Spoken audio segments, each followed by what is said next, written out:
ಸ್ನೇಹಿತರೆ ನಮಸ್ಕಾರ. ಈ ವಿಡಿಯೋದಲ್ಲಿ ನಾವು ಲೈವ್ ಕ್ಲಾಸಸ್ಗಳನ್ನು ನೋಡಿದ ಮೇಲೆ ಟೆಸ್ಟನ್ನು ಹೇಗೆ ಪಡ್ಕೊಳ್ಳುವಂಥದ್ದು ಅನ್ನೋದನ್ನು ಮತ್ತು ರೆಕಾರ್ಡ್ ಕ್ಲಾಸಸ್ಗಳನ್ನು ಹೇಗೆ ಕೇಳೋದು ಅನ್ನೋದನ್ನು ನಾನಿಲ್ಲಿ ತೋರಿಸ್ಕೊಡ್ತೀನಿ. ಮೊದಲೇದಾಗಿ ಏನಂದರೆ ನೀವು ಮೈ ಕೋರ್ಸಸ್ ಅಂತ ಇರುತ್ತಲ್ಲ ಅಲ್ಲಿ ಬನ್ನಿರಿ.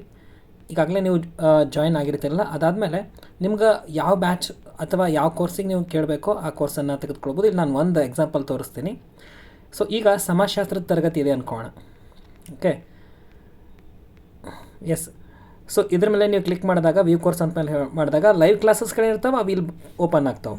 ಬಾಜುಕ್ಕೆ ಏನಂದರೆ ಕಂಟೆಂಟ್ ಅಂತಿದೆ ನೋಡಿರಿ. ಈ ಕಂಟೆಂಟ್ ಅಂತ ಹೋದಾಗ ನಿಮಗೇನಾಗುತ್ತೆ, ಇಲ್ಲಿ ಯಾವೆಲ್ಲ ಈಗಾಗಲೇ ರೆಕಾರ್ಡ್ ಕ್ಲಾಸಸ್ ಅದೋ ಅಷ್ಟು ನಿಮ್ಗೆ ಕಾಣಿಸುತ್ತೆ. ಓಕೆ, ಇಲ್ಲಿ ನೀವು ಗಮನಿಸ್ಕೋಬೋದು ಮಾನವ ಮತ್ತು ಸಮಾಜ ಅಂತ ಇದ್ರಲ್ಲ, ವಾಚ್ ಅಂತ ಬಂದರೆ ಆ ಕ್ಲಾಸ್ ರೆಕಾರ್ಡ್ ಆಗಿರ್ತದೆ, ಇದನ್ನು ನೀವು ಕೇಳಬಹುದು.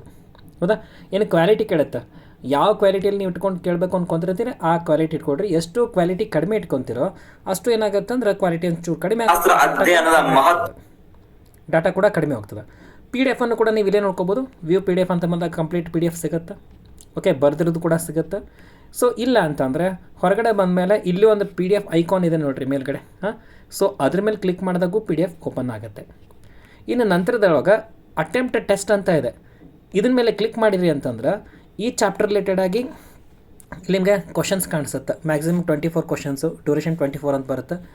ಅಗ್ರಿ ಆ್ಯಂಡ್ ಕಂಟಿನ್ಯೂ ಅಂತ ಒತ್ತಿದ್ರಿ ಅಂತಂದ್ರೆ ನಿಮಗೆ ಟೆಸ್ಟ್ ಓಪನ್ ಆಗುತ್ತೆ. ಮೇಲ್ಗಡೆ ಟೈಮ್ ಓಡ್ತಾ ಇರ್ತದೆ. ಸೊ ಈ ಥರ ಪ್ರಶ್ನೆ ಮತ್ತು 4 ಆಯ್ಕೆಗಳು. ನೀವು ಏನು ಮಾಡ್ಬೋದು, ಪ್ರಶ್ನೆಗೆ ಯಾವ್ದು ಸರಿ ಉತ್ತರ ಅನ್ನೋದನ್ನು ಮಾರ್ಕ್ ಮಾಡಿರಿ, ಸೇವ್ ಆ್ಯಂಡ್ ನೆಕ್ಸ್ಟ್ ಅಂತ ಕೊಡ್ತಾ ಬನ್ನಿರಿ.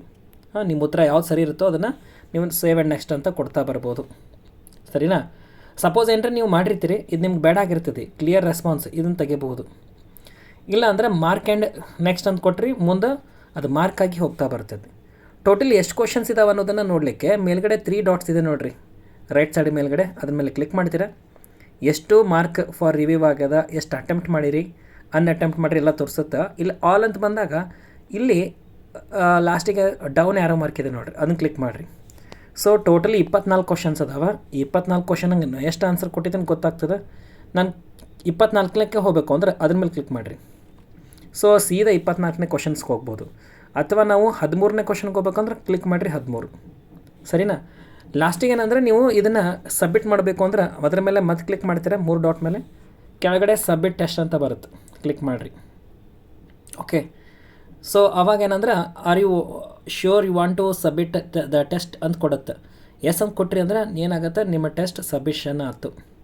ಸೊ ವ್ಯೂ ರಿಸಲ್ಟ್ ಅಂತ ಒತ್ತಿದಾಗ ಏನಾಗುತ್ತೆ, ನಿಮ್ಮ ರಿಸಲ್ಟ್ ಕಂಡು ಬರ್ತದೆ, ನೋಡ್ಕೋಬೋದು. ಇಲ್ಲಿ ನೋಡಿರಿ ಯಾವೆಲ್ಲ ಉತ್ತರ ಕರೆಕ್ಟ್ ಕೊಟ್ಟಿದ್ರಿ ಅನ್ನೋದನ್ನ ತೋರಿಸುತ್ತೆ. ಇನ್ಕರೆಕ್ಟ್ ಉತ್ತರಗಳು ಯಾವ್ಯಾವ ತಪ್ಪಾಗಿದ್ದಾವೆ, ಸಿ ಫುಲ್ ಸೊಲ್ಯೂಷನ್ ಅಂತ ಒತ್ತಿದ್ರಿ ಅಂದ್ರೆ ನಿಮ್ಗೆ ಇಲ್ಲಿ ಕಂಪ್ಲೀಟಾಗಿ ಕಾಣಿಸುತ್ತೆ. ನೆಕ್ಸ್ಟ್ ಕ್ವಶನ್ ಹೋಗ್ಬೇಕಂದ್ರೆ ಇಲ್ಲೇ ನೆಕ್ಸ್ಟ್ ಅಂತ ಹೊಡೀರಿ.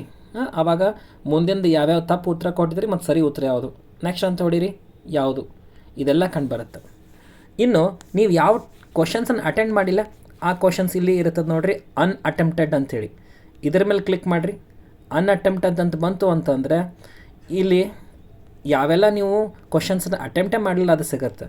ಸೊ ಸಿ ಫುಲ್ ಸೊಲ್ಯೂಷನ್ ಅಂತ ಕೊಟ್ಟಿದ್ರಿ ಅಂತಂದರೆ ಪ್ರೀವಿಯಸ್ ಕ್ವಶನ್ಸ್ ಯಾವುದು ಮತ್ತು ನೆಕ್ಸ್ಟ್ ಕ್ವಶನ್ನು ಮತ್ತು ಅದ್ರ ಜೊತೆಗೆ ಅದರ ಉತ್ತರಗಳು ಕೂಡ ನಿಮ್ಗೆ ಕಂಡುಬರ್ತಾವೆ.